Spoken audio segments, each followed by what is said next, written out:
సంతోష్ కాసర్లా.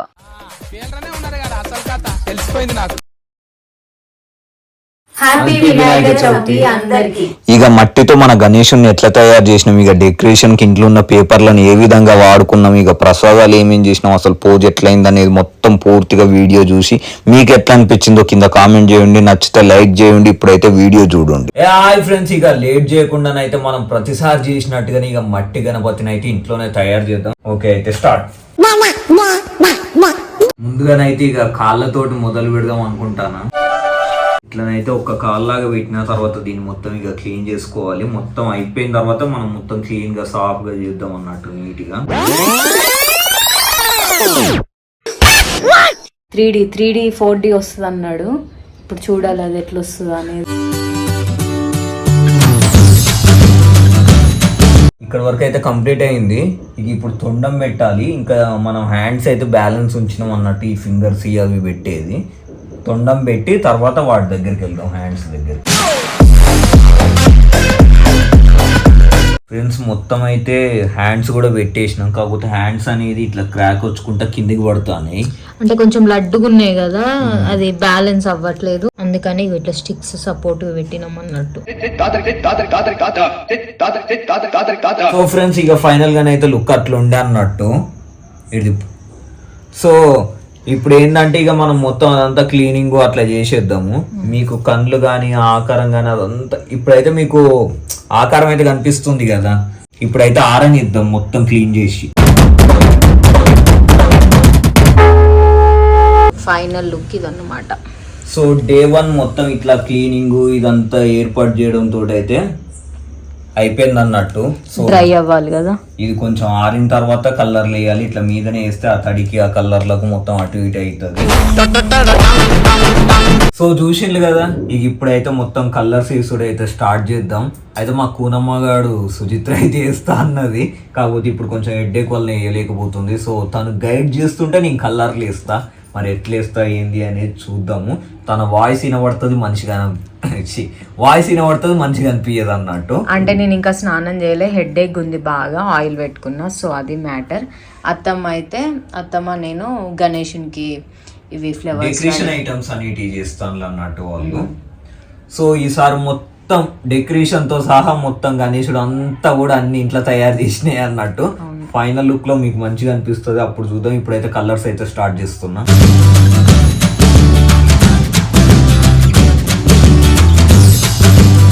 ఇది కోటింగ్ లాగా వేసినాం అన్నట్టు. అంటే కొంచెం డార్క్ గా ఏదైనా పట్టి ఉంటే దాని మీదకి వేరే కలర్ వేసుకుంటే కొంచెం నీట్ గా అయిపోతుంది అని చెప్పి. అంతే. ఎల్కనైతే ఇదే ఫిక్స్ ఇక అంతే. అవును, ఎల్క బాగా కనిపిస్తుంది. ఐస్ అయితే పెడతాము. ఐస్ గణేషులు పెట్టినప్పుడే అక్కడ కూడా ఐస్ పెట్టేస్తే అయిపోతుంది. గణేశుడికి ఇక్కడ పంచే ఇక్కడ ఎవ్వి లేవని అస్సలు అనుకోకండి. ఒక డైరెక్ట్ గా క్లాత్ దే వేరేది వస్తుంది అన్నట్టు. అందుకని ఈసారి పంచలాగా గీయడం లాంటివి అవి ఏం చెయ్యలేదు. ఆ కలర్ ఈ కలర్ అన్ని కలర్లు అనుకొని డిఫరెంట్ గా ఏదైనా ఒక కలర్ వేద్దాం అని చెప్పేసి అయితే ఫైనల్ గా ఈ కలర్కి అయితే ఫిక్స్ అయిపోయినాం అన్నట్టు. కొంచెం డిఫరెంట్గా ఉంది కదా అని చెప్పేసి. దీన్ని మీరేం కలర్ అంటారో కింద కామెంట్ చేయండి. నేనైతే 100 రకాల పేర్లు పెట్టుకున్నా ఈ కలర్కి. లెమన్ గ్రీన్ అంటుంది, lemon yellow, right? Lemon yellow అంటుంది. నువ్వేమంటున్నావు అమ్మా? నిమ్మకాయ కలర్ అని. నువ్వేమంటున్నావు అమ్మా? చెప్పమ్మా, నువ్వేమంటున్నావు? గదే అంటుంది. సో మీరేమంటారో కిందనైతే కామెంట్ చేయండి. సో చూసిండ్రు కదా, ఇగో ఇట్లా అయింది అన్నట్టు. ఇక తర్వాత కళ్ళు ఇంకా బొట్టు అవన్నీ బ్యాలెన్స్ ఉన్నాయి. ఇంకా నెయిల్ పాలిష్, ఓము, స్వస్తికు అవన్నీ వేసి తర్వాత ఏమంటారు వస్త్రాలంకరణ చేయాలి.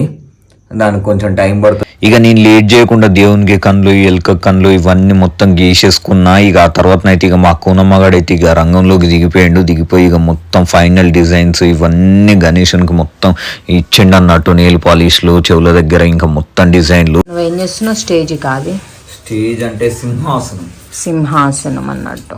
గమ్మత్తలేదు, అందుకని చెప్పి రబ్బర్లు ఇస్తాను. ఇక ఇంట్లో ఉన్న క్లాత్లు అయితే తీసుకొని ఇక కటింగ్ చేసి మొత్తం ఇలా స్టేజ్ లాగానైతే చేసేసుకున్నాం అన్నట్టు, అంటే కూర్చోవడానికి సింహాసనం టైప్. ఆ తర్వాత అయితే ఇక కొన్ని పేపర్లు తీసుకొని ఇక వాటిని మొత్తం ఇట్లా ఆకుల్లాగా కట్ చేసి ఇక వాటిని సన్నగా ఇట్లా మడతలాగా చేసినాము. ఇక అట్ట మీద మొత్తం అయితే అతికించుకుంటా పోయినాం అన్నట్టు. ఇక నేను ఇట్లా అతికిస్తుంటే అమ్మనైతే ఇక సన్నగా మడత పెడుతుంది. ఇక అమ్మ కంటే కురిపోయేసరికి అట్లా అద్దాలు పెట్టుకొని ఇక మడత పెట్టుకుంటా అందిస్తూ ఉంది అన్నట్టు. ఇక ఫైనల్ గా అయితే ఇక అతికిచ్చిన తర్వాత ఇట్లా కనిపిస్తుంది. ఇది మనం బ్యాక్ సైడ్ పెడతాం గణేశునికి.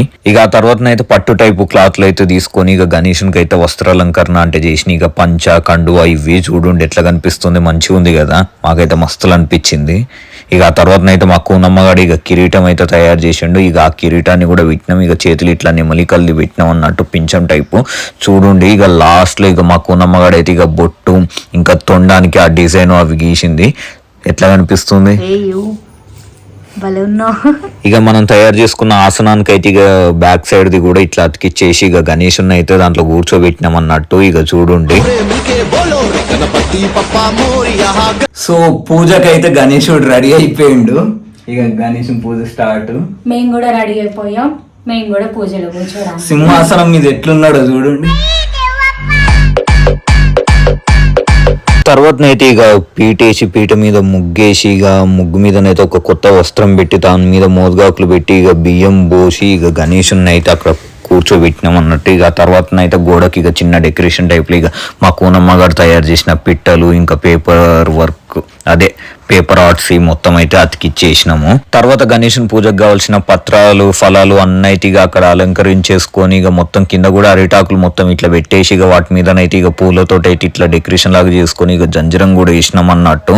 ఇక పూలమాల కూడా వేసిన తర్వాత ఇక మన గణేశుని పూజకు మెయిన్ గా కావాల్సిన కలశం కూడా ఉండాలి, ఏ పూజ అయినా కూడా. సో కలశాన్ని కూడా తయారు చేసుకొని ఇక తర్వాత మా కూనమ్మగాడు అయితే మొత్తం బొట్లు పెట్టేసిండు. ఇక దీపం కుండి కూడా రెడీ చేసేసిండు. తర్వాత కంకణాలు, పసుపు గణపతి ఇవన్నీ కూడా రెడీ చేసుకున్నాము, అక్షింతలు కూడా. గణేశుని దగ్గర మనకు ముఖ్యమైనది ఏంది, ఇక లడ్డు. ఇక లడ్డును కూడా పెట్టేసినాం. ఫైనల్ గా లుక్ అయితే ఇట్లుండి. నాన్ననైతే వేరే పని మీద ఇక ఊరికెళ్ళడం వల్లనైతే ఇక ఇక్కడ వీడియోలను అయితే కనిపించడం అన్నట్టు ఇక పూజనైతే స్టార్ట్ చేసేద్దాం.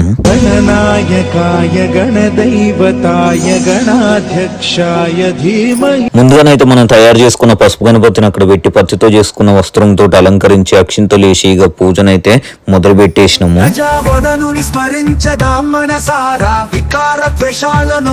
తర్వాత గణేశునికి పంచామృతాలతో అభిషేకాలు కూడా ఇక కంప్లీట్ చేసుకొని హారతి అయితే ఇచ్చినాం. ఇక మీరు కూడా హారతి తీసుకోండి. తర్వాత ఇంట్లో చేసిన నైవేద్యాలు అంటే ప్రసాదాలు ఏమైతే చేసినామో అవన్నీ ఉండ్రాళ్ళు ఇంకా పప్పు ఇంకా పులిహోర ఇవన్నీ కూడా అయితే దేవునికి అయితే నైవేద్యంగానైతే పెట్టినాం అన్నట్టు. సో ఫ్రెండ్స్ ఫైనల్లీ పూజ అయితే కంప్లీట్ అయిపోయింది. మరి మీకు ఎట్లా అనిపించింది, మా గణేశుడు ఎట్లున్నాడు ఏంది అనేది మీకు ఎట్లా అనిపించిందో కింద కామెంట్ చేయండి. వీడియో నచ్చితే లైక్ చేయండి, షేర్ చేయండి, అలాగే సబ్స్క్రైబ్ చేసుకోండి. మర్చిపోకుండా బెల్ ఐకాన్ మీద క్లిక్ చేయండి, ఎందుకంటే మేము వీడియో అప్లోడ్ చేయగానే మీకు నోటిఫికేషన్ వస్తుంది. తన వాయిస్ ఎందుకంత డల్గా వచ్చిందంటే నేనైనా మధ్యాహ్నం కొంచెం తిన్నా టాబ్లెట్స్ కోసం, మా ఇద్దరికి హెడేక్ సర్ది. తను అసలు ఏం తినలేదు ఇప్పటి వరకు. సో చాలా డల్ అయిపోయిండు ఆల్రెడీ మొత్తం ఏర్పాట్లు చేసుకునేసరికి. Thank you so much for all your support. Love you all. ఉంటాం వల్ల. జై హింద్.